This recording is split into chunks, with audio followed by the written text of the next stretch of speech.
छत्तीसगढ़ की बहुचर्चित रामावतार जग्गी हत्याकांड केस में हाईकोर्ट में रीओपन हो गया है। सुप्रीम कोर्ट के आदेश पर बुधवार को चीफ जस्टिस रमेश सिन्हा की डिवीजन बेंच में केस की सुनवाई हुई।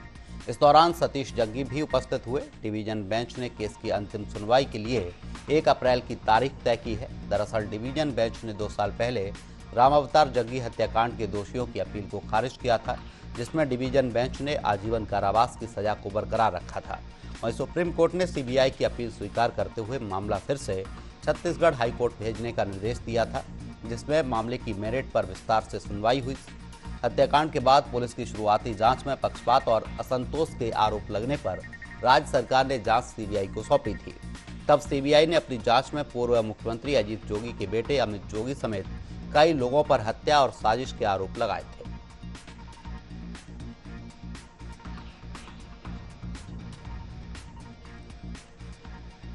अमित जोगी को सबूतों के अभाव में बरी किया गया था।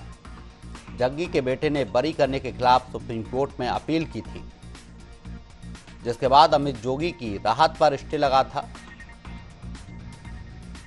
बाद में सुप्रीम कोर्ट ने केस को हाई कोर्ट भेज दिया। कारोबारी से नेता बने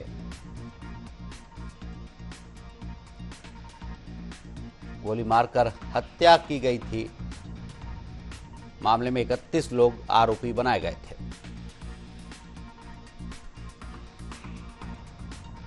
इस पर ज्यादा जानकारी के लिए सहयोगी संवाददाता प्रकाश राव हमारे साथ फोन लाइन में जुड़ गए हैं। प्रकाश, हाईकोर्ट ने केस को रीओपन किया है, क्या कुछ जानकारी है?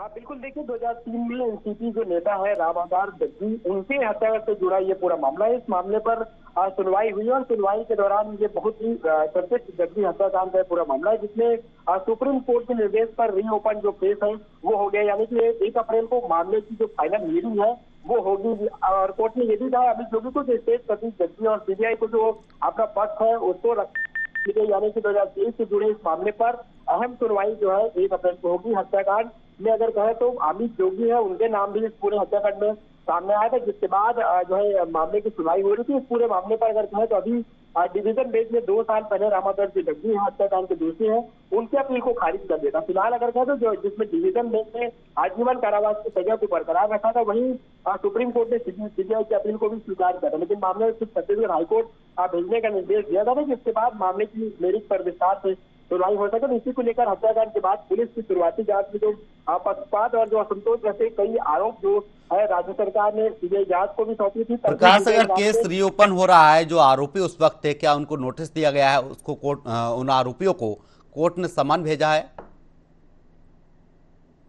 सुनवाई से पहले अमित जोगी को बरी कर दिया गया था, लेकिन अब केस रीओपन होने के बाद जो है कानूनी जानकारों का यह भी कहना है कि अमित जोगी को जमानत लेनी होगी। यानी कि वही रामावतार जग्गी के बेटे जो सतीश जग्गी है, उन्होंने जो है अमित जोगी को फिर आधिकारिक रूप से अभियुक्त हो गए हैं। यानी कि स्टेट गवर्नमेंट, उसके अलावा अमित जग्गी पर अपना पक्ष रखेंगे। उसके बाद आखिरकार कोर्ट का क्या निर्णय होगा ये देखने वाली बात होगी। फिलहाल अगर कहें इस पर बड़ा अपडेट है कि 1 अप्रैल को फाइनली जो हियरिंग है वो इस पर होनी है। जी प्रकाश, बिल्कुल, तमाम जानकारी के लिए आपका बहुत बहुत शुक्रिया।